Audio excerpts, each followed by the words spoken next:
வேதத்திலிருந்து நேரடியான பதில்கள். நெறைய நேரத்துல நம்ம பிரசங்கம் கேட்கும்போது நெறைய பாயிண்ட்ஸ் குடுப்பாங்க. அது கிரியேட் பண்ண மாரி இருக்கும். ஆனா, இப்ப நான் சொல்லப் போற பாயிண்ட்ஸ் பார்த்தீங்கன்னா, வேதத்துல நேரடியா இருக்கக்கூடிய பதில்கள்.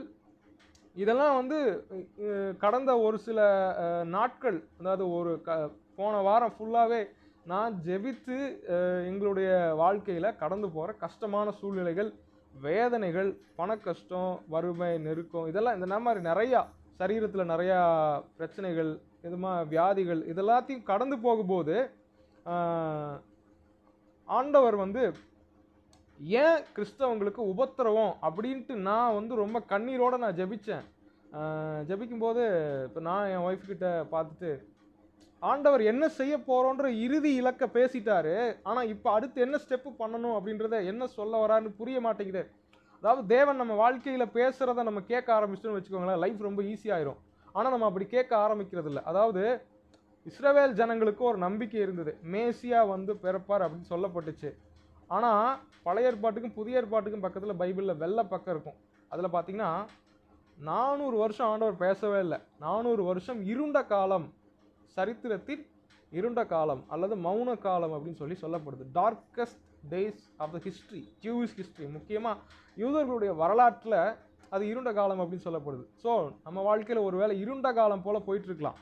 இயேசு வருவார்னு தெரியும். ஆனா அது வரைக்கும் அடுத்தடுத்த ஸ்டெப் என்ன பண்ணணும்னு அவங்களுக்கு தெரியல.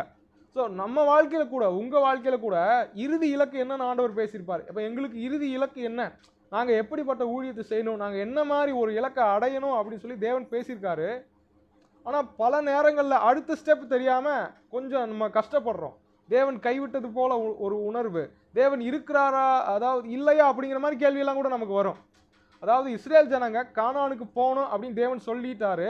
அதுதான் இறுதி இலக்கு. அதான் அவங்களுக்கு பிராமிஸ் பழைய ஏற்பாட்டுல. ஆனா அவங்க என்ன பண்ணிட்டாங்க? செங்கடலுக்கு முன்னாடி வந்து நின்னுட்டு கொஞ்சம் தலைய சொறியிற மாரி நிலைமை. ஆண்டவரே பின்னாடி பார்வோன் கொல்றதுக்கு வர்றான். முன்னாடி செங்கடல் கடக்க முடியல. நாங்க என்ன பண்ண போறோம்? இவ்வளவு கஷ்டமான ஒரு சூழ்நிலையில இருக்கிறோமே அப்படின்னு சொல்லிட்டு இஸ்ரேல் ஜனங்க அப்படிப்பட்ட சூழ்நிலையில இருந்தாங்க. அப்படிப்பட்ட சூழ்நிலையில ஆண்டவரை அவங்க என்ன பண்ணாங்க? முறுமுறுத்துக்கிட்டே இருந்தாங்க. அதான் 1 கொரிந்தியர் 10ல வாசிக்கிறோம். அதெல்லாம் நீங்க தனியா வாசிச்சுக்கோங்க. நான் சொல்றேன். ஜஸ்ட் அப்படியே ஓரலா சொல்லிட்டே போறேன். நல்லா நீங்க கவனமா கேட்டுக்கோங்க. பாயிண்ட்ஸ்குள்ள இன்னும் போல. இது ஒரு முன்னுரை. ஸோ இஸ்ரேல் மக்கள் 1 கொரிந்தியர் 10ல நிறைய விதமான பாவங்கள் செய்றாங்க. அதுல ஒண்ணு முறுமுறுப்பு. என்ன முறுமுறுப்பு அப்படின்னா, ஆண்டவரே இப்படி கொண்டு வந்து நிறுத்திட்டீங்களே, தண்ணி இல்ல, சாப்பாடு இல்ல, அது இல்ல, இது இல்ல, நாங்க சாக போறோம் அப்படின்னு சொல்லிட்டு அவங்க என்ன பண்றாங்க அப்படின்னா, ரொம்ப கஷ்டமான ஒரு சூழ்நிலையில ஆண்டவரை விசுவாசிக்காம அவங்க என்ன பண்ண ஆரம்பிச்சிட்டாங்க அப்படின்னா, முறுமுறுக்க ஆரம்பிச்சிட்டாங்க. ஸோ நம்ம இன்னைக்கு நம்முடைய வாழ்க்கையில முறுமுறுத்தோம் அப்படின்னு வச்சுக்கோங்களேன், ஆண்டவரை நோக்கி போக மாட்டோம். ஆண்டவரை விட்டு நம்ம பின்வாங்கி போவோம். ஸோ அதனால தான் எபிரேயர் 10ஆம் அதிகாரத்துல கடைசி 2 வசனங்கள் நினைக்கிறேன்.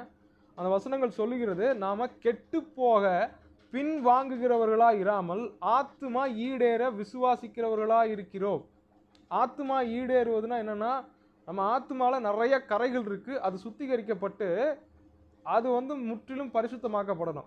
ஆவி ஏற்கனவே ரட்சிக்கப்படும் போது சுத்தமாயிருச்சு. சரீரம் இயேசு வரும்போது பாவத்தின் வல்லமையிலிருந்து முழுமையா விடுவிக்கப்பட்டு பாவம் இனி செய்ய முடியாத ஒரு நிலைக்கு நம்ம கடந்து போறோம்.